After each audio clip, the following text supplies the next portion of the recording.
This is the first recitation, and this recitation's questions are from Chapter 1 and Chapter 24. However, since most of the Chapter 1 and Chapter 24 are verbal, I will start the video by focusing on the unemployment. There are many types of unemployment, and the first type is frictional unemployment. Frictional unemployment consists of people who are in between jobs. So let's suppose you are looking for a job. You don't have any hard time actually finding a job. You're a highly skilled worker.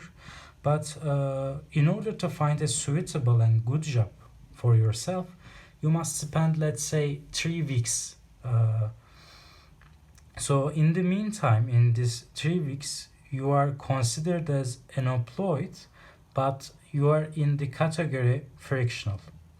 Second type of unemployment is structural unemployment. This happens when skills don't match current demands and trends. Let's suppose that you are a blacksmith in the medieval time. Well, then your skill is highly valuable. You have no hard time finding a job. But if you're a blacksmith in 21st century, you may have some trouble in finding the job because people don't demand blacksmith with the improvement in technology and the machines. So your skills don't match the current demands. This can be lowered by the government, by the giving these workers some course, like programming course and marketing courses, to educate these people to meet the current demands or trends.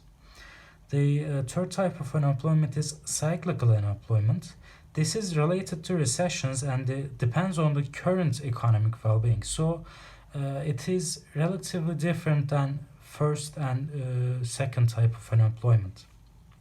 This is why we just include frictional unemployment and structural unemployment in the natural rate of unemployment, because you cannot lower the frictional unemployment down to zero. No matter how the economy is, there will be always people looking for jobs. You cannot lower this job to zero. And there will be always people whose skills are not in demand, because trends are always changing, especially after the Industrial Revolution. So you cannot lower frictional unemployment and structural unemployment down to zero. So they are considered as natural rate of unemployment. There will be always frictional and structural unemployment. However, you can make cyclical unemployment down to zero because this is related to current economic well-being and current economic situation. So in the crisis of 2008, mortgage crisis, unemployment rates were so high, and this was because of the cyclical unemployment. This was because economy was in a recession. So you don't include cyclical unemployment in the natural rate of unemployment because this is related to economic well-being. So this is in some terms external. After the types of unemployment, calculating unemployment rate is actually quite easy. You just write the number of people unemployed and divide them by the number of people in the labor force and then multiply it by 100. But you must be sure in defining who is unemployed and who is in the labor force. For example, you must actively look for a job to be considered as unemployed. If you're a person who were looking for a job for 2 years and you get desperate and you don't have any hope left and you just stop looking for a job, then Bureau of Labor Statistics actually don't consider you as unemployed. They just drop you out of the labor force. So you must always look for a job to be considered as unemployed. If you're not working and also don't look for a job, then you're not unemployed. You're out of labor force. You can look to further details on Bureau of Labor Statistics website or for the Turkish case, TÜİK's website. Let's start with our first question. We see the numbers of total population, numbers of adults employed, numbers of adults unemployed and looking for a job. This is numbers of adults unemployed and not looking for a job, and this is the numbers of elderly and children, and these are also not looking for a job.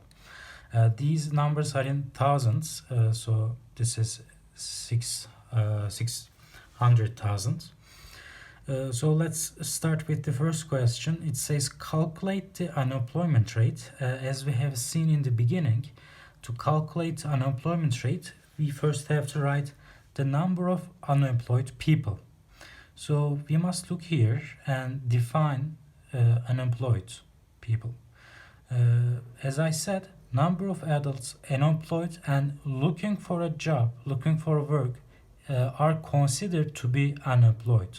But these people, the unemployed people and not looking for a job people, are not considered as unemployed people, because since these people are not looking for a job, not looking for a work, they are considered as out of labor force.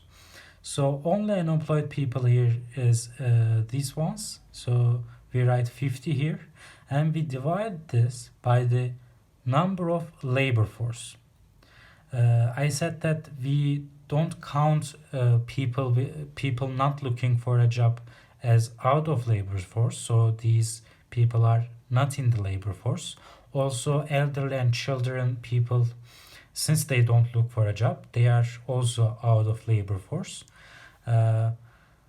The employed people and unemployed and looking for a work type of people are considered in the labor force. So we write the number of labor force here and we multiplied by 100. I didn't write here, but you can calculate that. And the result is 7.7%. In the second part, it says new 20,000 jobs are created and all people are employed in these jobs. What is the new unemployment rate?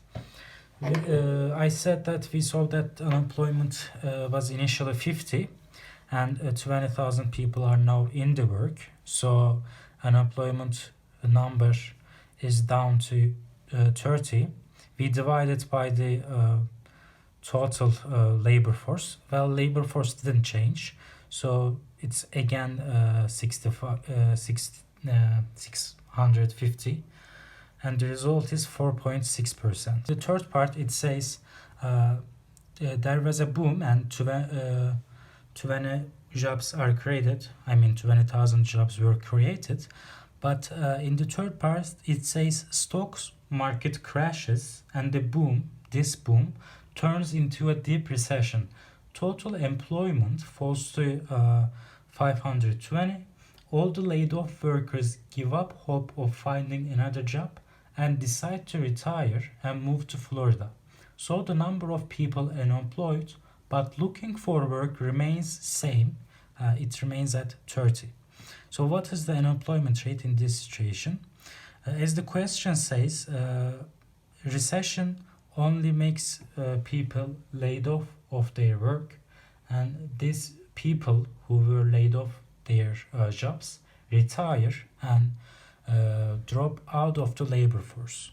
So in this case, unemployed people doesn't change, but the labor force decreases, resulting in a 5.5% unemployment. Come to the last part of our first question. It says, if 20,000 people migrate to a neighboring country, what happens to the unemployment rate? Well, it depends on the situation. If children and elderly people migrate, nothing will happen to the unemployment rate, since unemployment rate only concerns on labor force. In the first place, children and elderly people were not in the labor force, so it doesn't matter if they migrate or not. Unemployment rate will not change. Similarly, people who are unemployed but not looking for a job, since they are not in the labor force, it will not matter if they migrate or not. Unemployment rate will not change. Unemployment rate will change only if number of adults employed or unemployed people and looking for a job kind of people migrate, then unemployment rate will change accordingly. In the second question, we are given an economy's unemployment rate, labor force participation rate, and we are asked to find unemployment, employment, and working age population. To find the population, we can simply do labor force divided by population will give us labor force participation rate. So we will divide labor force, which was given, and we will divide by population, which will give us the labor force participation rate. From this equation, we find that working age population is this number. In the second part, to find the unemployment, since we know the unemployment rate formula, we divide unemployed people divided by labor force times 100, I didn't write it, but you can think it like that, will give us the unemployment rate. So unemployed people divided by labor force will give us 5.4 divided by 100, which will give us an employment of this number. Again, if you sum employed people and unemployed people, since it will give you the labor force, you can simplify employed people. You just have to subtract this number from the total labor force. I will now continue with the multiple choice part of the problem set, because question 3, 4, 5, and 6 are self-explanatory questions and verbal questions. But if you have any questions about them, you can ask me in my office hour or through my mail. Let's start with the multiple choice part. First question says, which of the following statements would a classical economist of the 1930s most likely disagree with? Remember from your book, there is Keynesian economics and classical economists. Classical economists believed in the market forces and price adjustments. They thought that we should left everything to the market, and Keynesians thought that government should intervene to stop the recessions. A says the market left to its own devices is self-adjusting. Yes, this is a kind of comment that classical economists would make. Wages and prices will adjust to eliminate unemployment.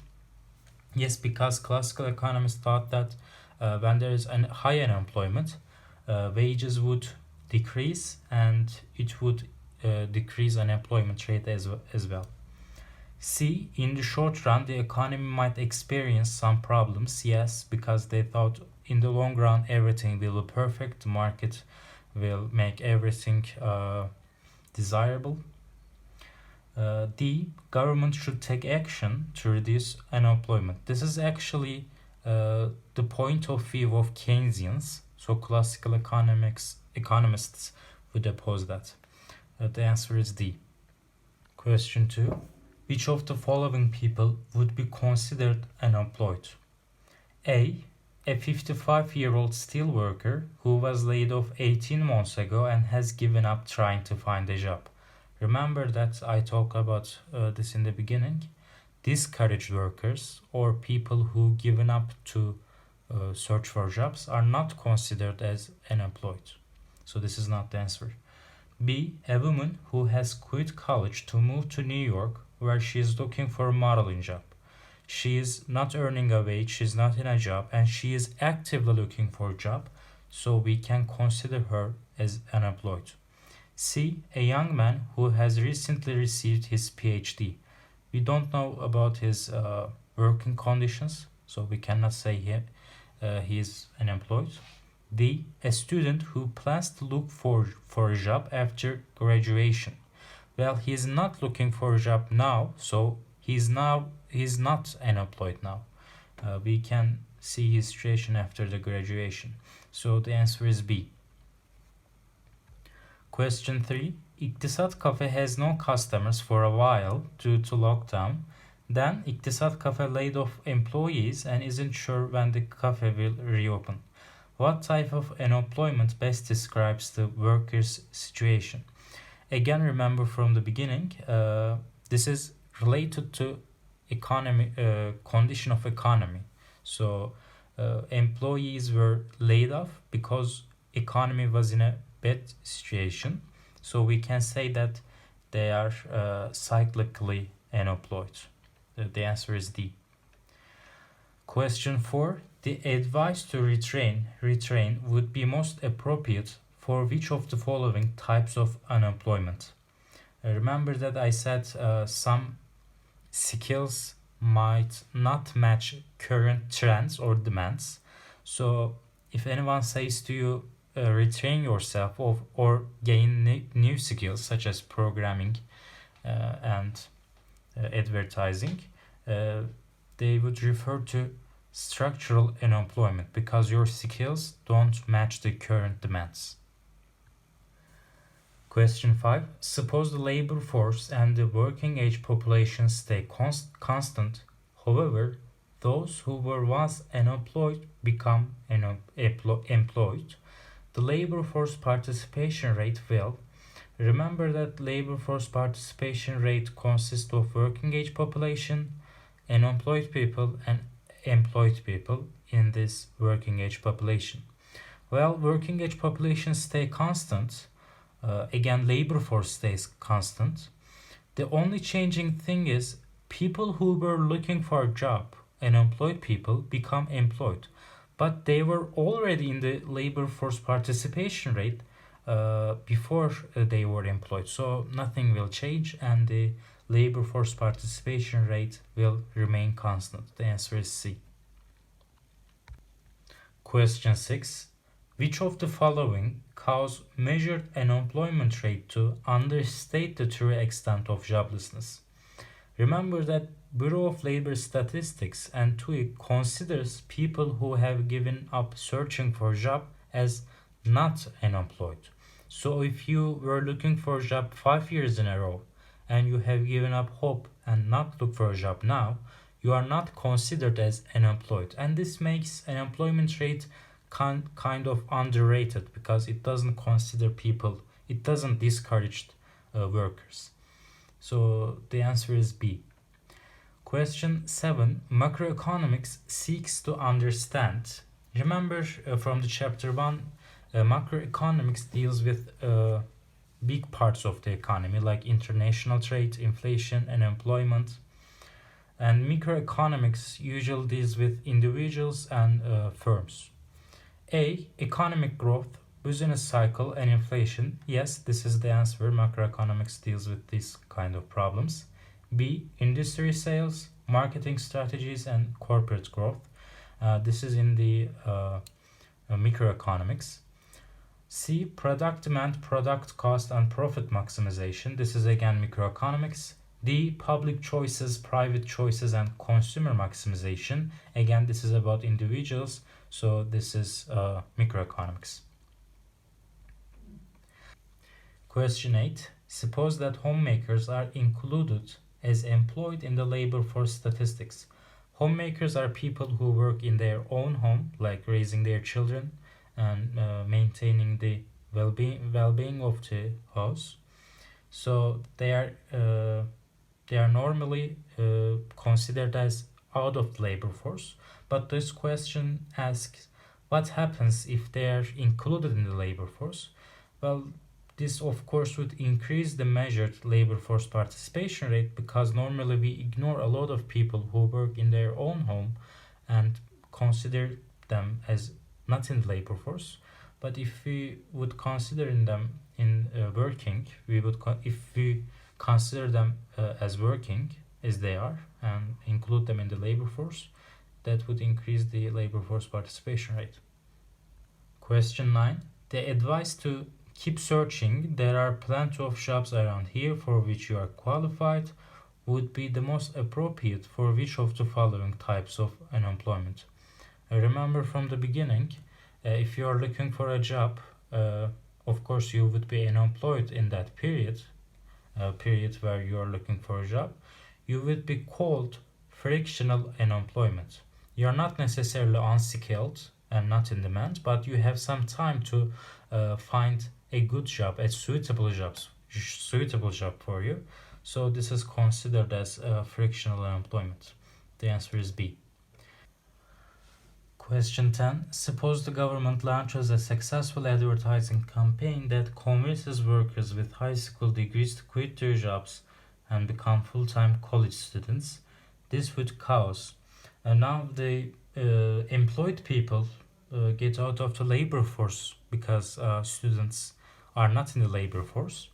They get out of the labor force.